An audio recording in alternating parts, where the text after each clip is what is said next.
The Anxious Generation by Jonathan Haidt, a 4-minute book summary by Nicholas Goh. A one-sentence summary. The Anxious Generation shows how smartphones, social media and helicopter parenting have led to the decline of young people's mental health, and it provides actionable solutions to help both us and our children.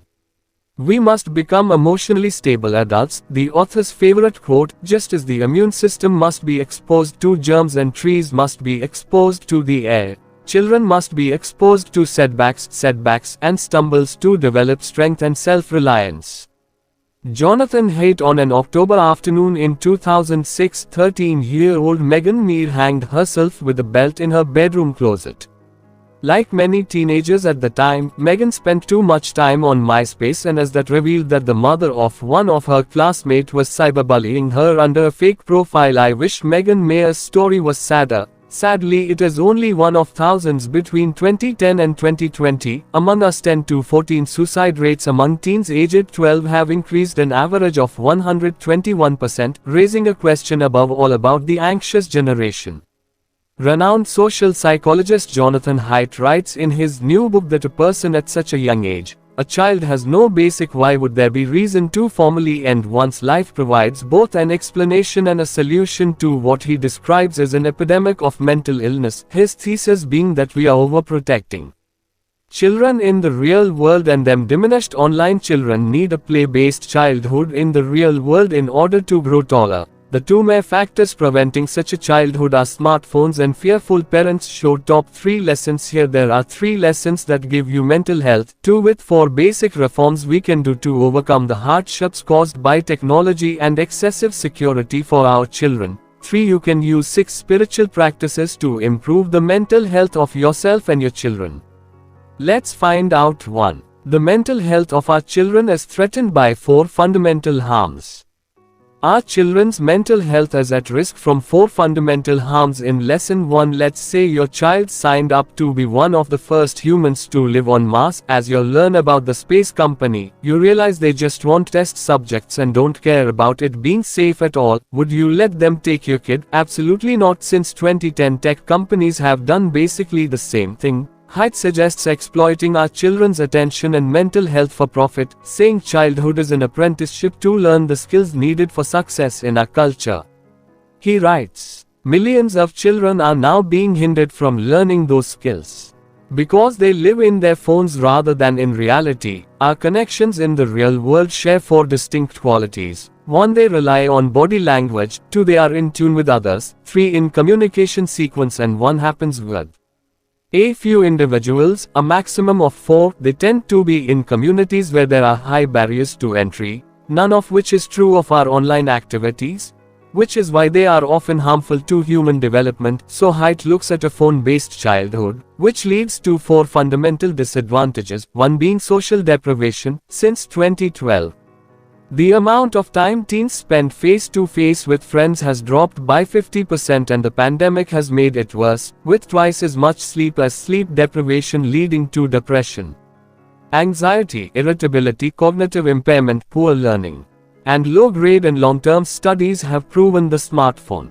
3. Attention fragmentation is ruining our sleep because our phones are constantly interrupting us. Our ability to concentrate is seriously impaired. 4. Addictions. Many kids are using their phones like dopamine slot machines. There's always the next hit. Looking at and how big tech has designed their apps to encourage this behavior, here are some ideas for how we can reverse these harms and build healthier and more grounded lives too. 4 fundamental reforms with we can keep both technology and overprotection under control. Lesson 2. We can greatly improve the mental health of our youth if we implement 4 fundamental reforms. The second part of the book discusses what government, schools and parents can do to provide healthy childhoods, calling for 4 fundamental reforms to tackle 4 fundamental disadvantages.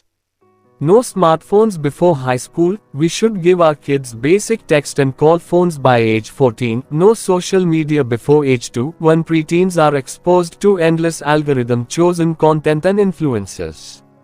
If they are subjected to comparisons with others, it can permanently damage their self-esteem. 3. Phone-free schools. More than just not allowing phones during class, schools should force kids to turn them off entirely to free up their attention for each other and their teachers. The only way, Haidt writes, for more insecure play and childhood freedom. Let your kids learn, overcome anxiety to develop social skills and become naturally self-governed young adults. Haidt tells them to try and successfully and learn from that, suggests to provide space for learning. Laws and education have to change, but they are slow to evolve. Thankfully we control 3 of the 4 reforms to a large extent: remove phones and the internet and free roam, and bring back play. Just as the immune system needs to be exposed to germs and trees need to be exposed to the air, children need to be exposed to setbacks and stumbles to develop strength and self-reliance, Haidt writes. Let's make sure that they get that they always have a safe haven to return to, and our youth will now become mature adults. So before we get into lesson number 3, if you learned something new from this video, you should download our secret list of the 12 best non-fiction books most people have never read. After summarizing over 1,000 books, we picked these 12 mind-blowing titles that fly under everyone's radar and turned them into a beautifully designed, easy-to-read PDF. These hidden gems read your next class and stay ahead of your personal journey and competition. Simply enter your email using the link at the bottom of this video, confirm in your inbox, and we'll immediately send you the free list. Okay, let's dive into lesson number 3. Lesson 3. Use 6 spiritual practices to improve your children's and your mental health. 3. Uses 6 spiritual practices to restore and strengthen the mental health of both you and your children. Haidt also offers 6 spiritual practices that we can also use as adults to collectively immerse ourselves in the swamp of smartphones. When people see morally beautiful actions, they feel as if they are doing them, elevated on a vertical dimension that could be labeled divinity. He writes here that there are 6 practices that lead to such and more beautiful actions.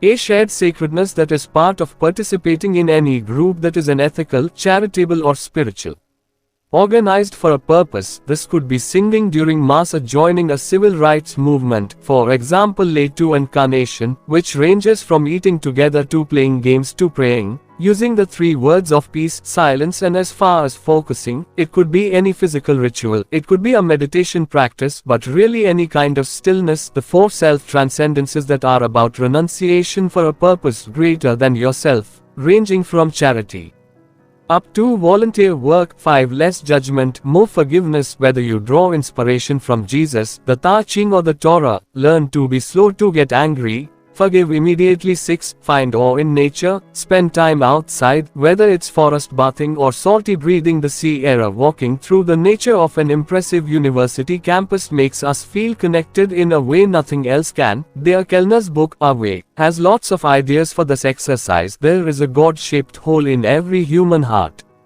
Blaise Pascal once wrote, "We can't all fill it with religion, but with a strong spiritual practice we also strengthen our mental health." Let's do it for yourself and your kids. Hey, this is Nick, the founder of Phonet Books, and if you learned something about the mysterious psychology of the human mind from this book summary, then you should check out this next one where we have summarized another bestseller which explores the hidden truths inside our minds. Click on it and let's learn how humans work.